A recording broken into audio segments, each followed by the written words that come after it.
Fasal 5 seperti yang dipinda. You got 15 people? Tak ada lah. Okay. Fasal 5. Fasal 5 seperti yang dipindah jadi sebahagian daripada rang undang-undang. Fasal 5 pindaan oleh Yang Berhormat Petaling Jaya Utara. Ya, sila Yang Muhammad. Terima kasih Datuk Pengerusi. Perkara ini memberikan satu rasa deja vu. Sebab hujung tahun 2008 saya juga membentangkan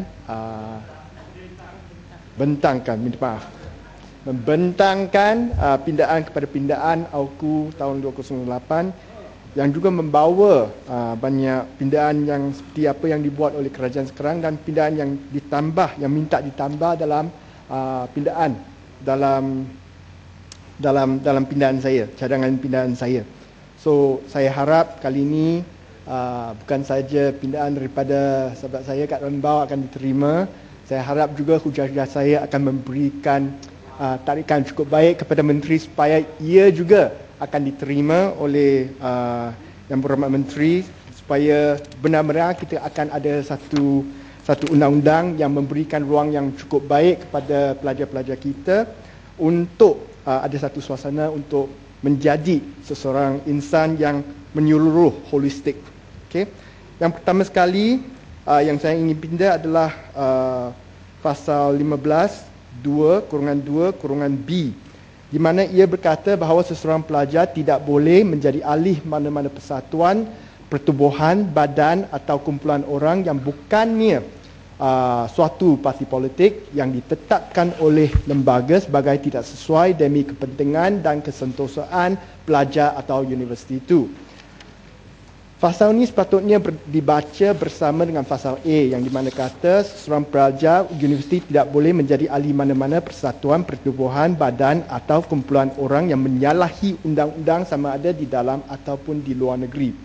Yang A itu kita setuju, kita terima sebab seseorang pelajar itu tidak patut menjadi ahli sebuah pertubuhan ataupun persatuan yang salah dalam sisi undang-undang. Okey, tapi itu cukuplah.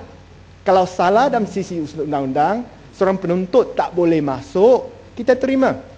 Tapi kenapa pula ada lagi tambahan syarat di mana yang mengikut undang-undang pun, yang patuh undang-undang pun, yang persatuan patuh undang-undang, di mana universiti masih diberikan kuasa untuk menghadkan ataupun mengekang penuntut universiti daripada masuk kepada menjadi anggota badan tersebut. Dulu kita selalu kata tak boleh masuk badan politik. Itu merupakan satu contoh yang dalam bahasa Inggeris dengan engine epitomizes the restriction of freedom of assembly, association and speech. Okay? Oleh seseorang penuntut. So, apa yang penting adalah prinsip menghadkan kebebasan tersebut dan bukannya prinsip untuk masuk parti politik. Itu hanya satu daripada badan yang kita minta supaya penuntut dapat masuk. Tapi sekarang undang-undang ni nampaknya kita hanya berikan kebebasan untuk masuk parti politik, tapi bagi badan-badan yang lain yang mematuhi undang-undang, okey, kerajaan ataupun melalui universiti masih boleh mengekang penuntut daripada masuk ke dalam badan tersebut. Itu bagi 15(2)B. 15(2)C saya dah sokong pindaan yang telah pun dicadangkan oleh Yang Berhormat Rembau dan saya rasa kita harap sahabat saya kat Rembau juga akan menyokong pindaan-pindaan lain yang kita cadangkan pada masa ini. So kita harap ada satu spirit semangat bipartisan dalam Dewan ni malam ni supaya kita kedua-dua boleh sama-sama menyokong demi penuntut rakyat Malaysia.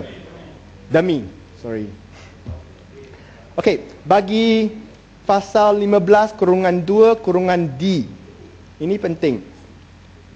Saya minta supaya pasal ini yang di mana seseorang pelajar universiti tidak boleh terlibat dalam aktiviti parti politik dalam kampus ni dapat digugurkan. Walaupun saya tidak berapa minat sangat untuk berbuat kempen dalam universiti.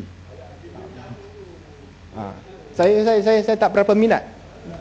Secara ikhlas saya kata saya tak berapa minat.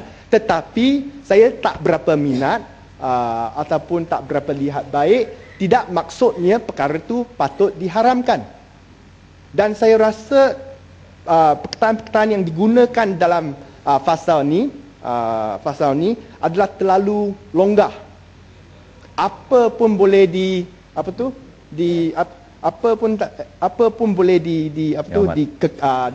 dihadkan dan tidak boleh digunakan. Misalnya, buat masa ini, adakah ini menghadkan seseorang politik daripada masuk ke universiti? Pada menteri, saya tahu menteri akan jawab tidak. Menteri kata jawab tidak.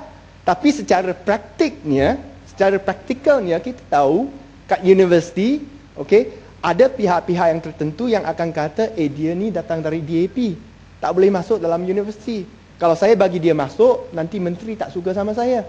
Kalau mereka ada fikiran tersebut, undang-undang ini akan disalahgunakan oleh pihak dalam universiti untuk menghadkan ahli-ahli politik mungkin daripada kita untuk masuk universiti. Ada universiti yang memang baik.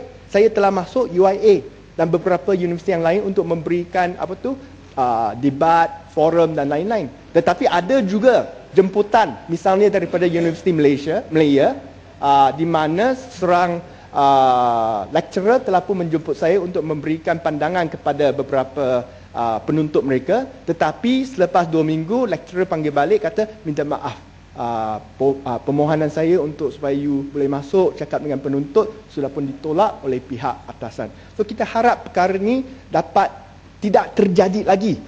Dan apakah recourse bagi kita kalau ianya berlaku? Adakah kalau saya dapat tahu bahawa universiti tak bagi masuk, boleh tak saya datang kepada menteri, kata menteri dia tak bagi masuk, sekarang you boleh minta supaya dia bagi saya masuk tak? Saya rasa itu dah jadi satu perkara yang tak praktikal. Dan sebentar tadi sahabat saya kat Rembau, sekali lagi, dia kata dia minta jaminan daripada menteri supaya ini tidak merupakan semangat ataupun the true reason behind this particular law. Saya rasa itu tak cukup. Menteri beri jaminan sekarang, tetapi selepas pilihan raya mungkin tak jadi menteri lagi. Menteri yang lain pula. Menteri lain ada fikiran lain, mungkin dalam pentadbirannya mereka akan menggunakan undang-undang ni untuk mencapai matlamat yang lain. Kalau perkataan-perkataan yang ada di dalam sini terlalu longgar, ia boleh diinterpretasikan secara pelbagai jenis. So kita harap item ni terlibat dalam aktiviti parti-parti politik dapat digugurkan. Selain daripada itu, saya juga sokong apa yang telah pun dikatakan oleh Yang Berhormat Subang tadi. Di luar negeri, Yang Berhormat Rembau pun ada di Oxford University. Selalu dia kata dalam parlimen, saya ingat apa yang dia ucap. Dia kata kalau penuntut Malaysia pergi universiti di luar negeri boleh masuk kelab UMNO, boleh berpolitik dalam universiti. Apa pula sebabnya penuntut di Malaysia tak boleh buat begitu? Saya masih ingat. Dan saya harap Yang Berhormat Rembau tak tukar fikiran lagi. Masih boleh sokong kepada fikiran yang baik di mana rakyat Malaysia, penuntut Malaysia boleh masuk universiti, boleh adakan kelab UMNO, boleh adakan kelab PKR, boleh adakan kelab DAP maupun MCA, asalkan kita tak menjadi membangkitkan satu suasana yang tidak sihat seperti ada keganasan ataupun ada yang pertengkaran yang tidak sihat. So kita harap ianya akan digugurkan. Pasal 15(3). Pasal 15(3) ini menyebut bahawa seseorang pelajar universiti dan mana-mana persatuan, pertubuhan, badan atau kumpulan pelajar universiti yang ditubuhkan oleh, di bawah atau mengikut perlembagaan tidak boleh menyatakan atau melakukan apa-apa jua yang boleh semunasabahnya ditafsirkan sebagai menyatakan sokongan kepada atau simpati dengan atau bangkangan terhadap mana-mana persatuan, pertubuhan, badan atau kumpulan orang yang menyalahi undang-undang sama ada di dalam atau di luar Malaysia. Ini merupakan perkataan yang sama dengan AUKU yang lama 15(5)A itu yang telah pun diberikan judgement sebagai unconstitutional. Dan dalam undang-undang Malaysia tidak menjadi sebuah kesalahan kalau kita memberikan sokongan ataupun simpati kepada pihak yang telah pun disabit sebagai salah dari sisi undang-undang. Tidak. Kalau katakan Yang Berhormat Rembau satu hari nanti dituduh ada rasuah dan dimasuk penjara. Tapi saya bila lihat penghakiman yang telah dibuat, saya rasa tidak. Dia punya penghakiman itu salah. Dia ada evidence yang tak masuk. Saya boleh berikan simpati, saya berikan sokongan kepada Rembau. Okay? Dan ini juga patut diberikan kepada penuntut. Terutamanya penuntut-penuntut dalam bidang undang-undang. Kalau seseorang katakan penuntut kata dia tak setuju dengan hukuman mati, I don't agree. Okay? Seseorang telah pun dihukum mati. Dia kata ni tidak boleh ada dalam negara kita. Kita sokong supaya hukum mati dimansuhkan. Saya berikan sokongan kepada pihak yang telah pun dihukum mati. Adakah ini merupakan satu kesalahan di bawah undang-undang ni? Ini tidak masuk akal juga.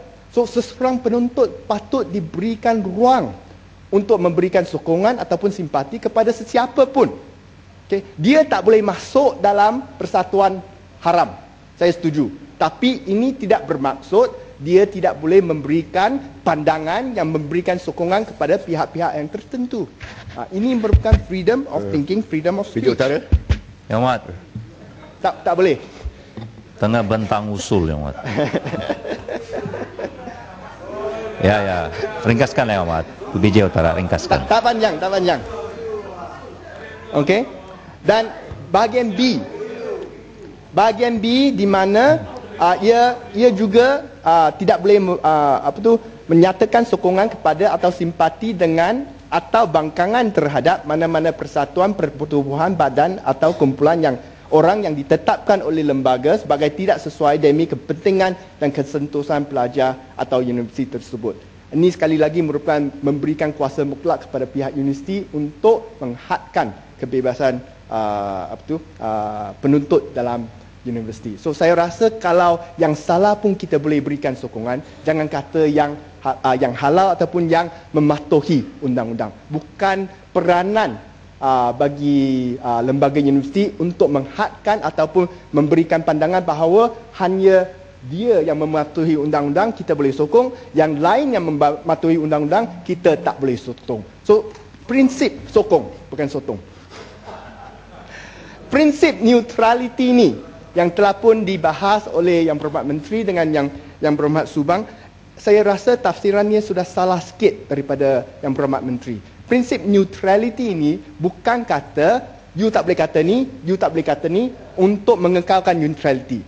Prinsip neutraliti adalah universiti tidak menghadkan apa yang you kata, tidak menghadkan apa you kata, dan kita tidak memihak kepada sesiapa pun. Biar dia orang debate, biar dia orang ada ruang untuk berbahas.